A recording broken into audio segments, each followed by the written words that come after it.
Bismillahirrahmanirrahim. Assalamualaikum warahmatullahi wabarakatuh. Alhamdulillah. Sobahul khair, sobahan nur. Kaifa halukum? Alhamdulillah inna bil khair. Maza darsunan an akidah wal akhlak. Alhamdulillah, syukur kita kepada Allah Subhanahu wa taala. Hari ini kita masih dapat diberikan Allah kesehatan dan menjalankan perintahnya. Silahkan lihat halaman 31, membiasakan akhlak terpuji, sifat tanggung jawab, adil dan bijaksana. Oke? Tanggung jawab adalah melaksanakan perintahnya dengan sungguh-sungguh, dengan sesuai dengan ketentuannya. Tanggung jawab menjadi bagian dari sifat-sifat mulia yang harus dimiliki oleh seseorang tanpa terkecuali. Bahkan seseorang juga harus wajib bertanggung jawab atas dirinya sendiri. Contoh sikap tanggung jawab yang bisa kita terapkan antara lain menjalankan semua kewajiban kita sebagai muslim, sebagai siswa, sebagai anak, dan sebagai masyarakat. Yang kedua, melaksanakan dengan sungguh-sungguh tanggung jawab yang diberikan orang lain kepada kita, seperti orang tua kepada anaknya, tanggung jawab guru kepada siswanya, atau siswa sebaliknya, atau siswanya kepada gurunya. Tanggung jawab itu tanggung jawab yang termasuk akhlak terpuji. Orang yang bertanggung jawab pasti akan disenangi orang lain. Rasulullah Shallallahu Alaihi Wasallam pernah bersabda, "Kullukum ra'in wa kullukum mas'ulun an ra'iyatih." Setiap kalian akan memimpin dan setiap pemimpin akan diminta pertanggungjawaban atas kepemimpinannya. Oleh karena itu, kita diberi akal oleh Allah. Kita diperintahkan Allah untuk menjadi khalifah atau pemimpin di muka bumi ini. Yang kedua adalah adil.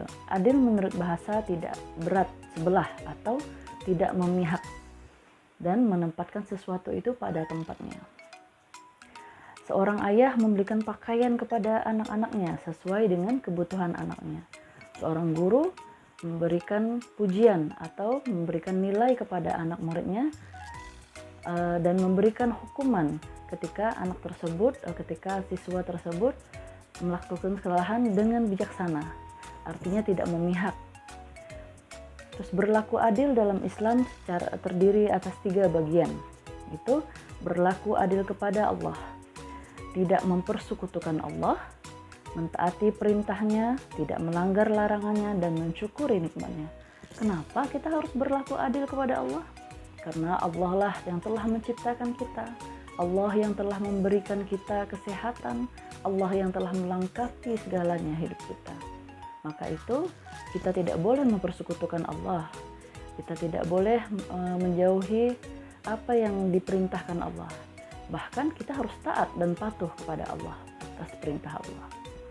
Berlaku adil dalam menetapkan hukum terhadap manusia. Firman Allah Subhanahu wa taala, A'udzubillahi minasyaitonirrajim. Bismillahirrahmanirrahim. Wa idza hakamtum bainan nasi an tahkumu bil 'adl. Dan apabila kamu menetapkan hukum kepada manusia atau di antara manusia, hendaklah kamu menetapkannya dengan adil. Quran surah An-Nisa ayat 58. Berbuat adil merupakan akhlak terpuji dan agama Islam sangat menyarankan kita untuk berlaku adil.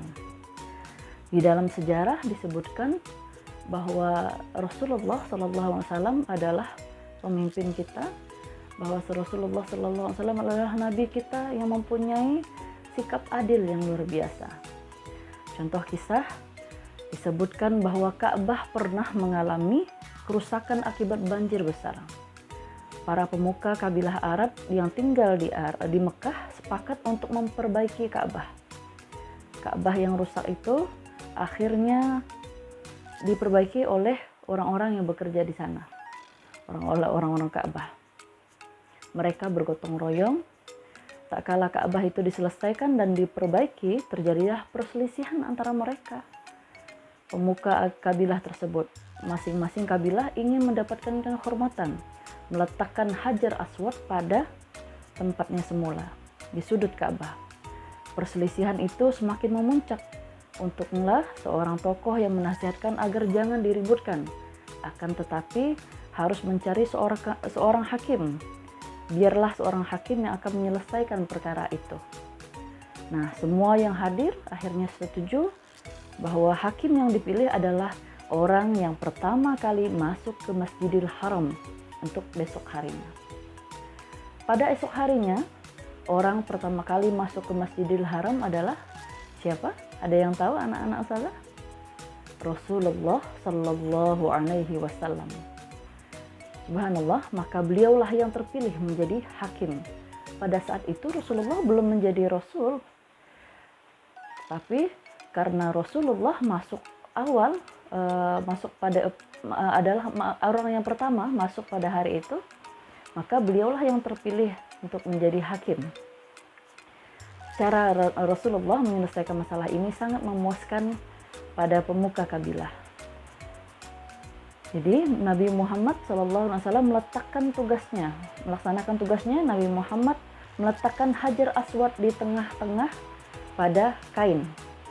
Setiap ujung kain membawa bersama-sama dengan kabilah-kabilah tersebut tadi. Mereka bersama-sama mengangkat Hajar Aswad itu, dan yang meletakkan Hajar Aswad itu adalah Rasulullah Sallallahu Alaihi Wasallam. Cara Nabi Muhammad Sallallahu Alaihi Wasallam sangat disetujui oleh semua kabilah-kabilah tersebut. Tidak ada satupun yang merasa dirugikan atau merasa direndahkan, karena mereka bersama-sama mengangkat Hajar Aswad itu dengan kain tadi. Keadilan hendaklah ditegakkan di mana manusia dan kepada siapa saja. Kita diperintahkan berbuat adil kepada diri kita sendiri dan kepada orang lain. Kebalikan dari adil adalah zolim. Zolim adalah tidak berlaku adil kepada diri sendiri atau kepada orang lain. Seorang pemimpin yang zolim, maka masyarakatnya pasti tidak akan merasa senang dan tidak akan tenang, apalagi damai. Selanjutnya adalah bijaksana. Dalam pelajaran agama Islam, bijaksana disebut juga dengan al-hikmah.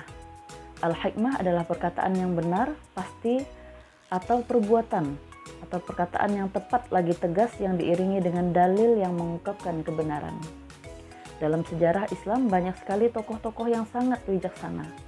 Apalagi dalam diri Rasulullah, kamu sudah pasti tahu kan? Rasulullah adalah orang yang sangat bijaksana. Dalam sebuah kisah juga disebutkan bahwa Rasulullah ketika akan dibunuh oleh seseorang yang bernama Suraqah bin Malik. Nah, Suraqah bin Malik ini adalah jagoannya penunggang kuda. Jagoan penunggang kuda yang dia diimingi 100 ekor unta jika bisa membunuh Rasulullah. Nah, dengan sigap, dengan siap dia ingin membunuh Rasulullah. Ketika sudah siap, dia bertemu Rasulullah. Dia bilang, "Hai Muhammad, siapa yang akan menghalangiku untuk membunuhmu?"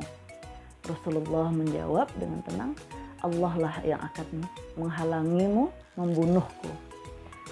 Kemudian dengan seketika tiba-tiba bumi menarik Suraqah dan kudanya terpendam sampai di batas lututnya.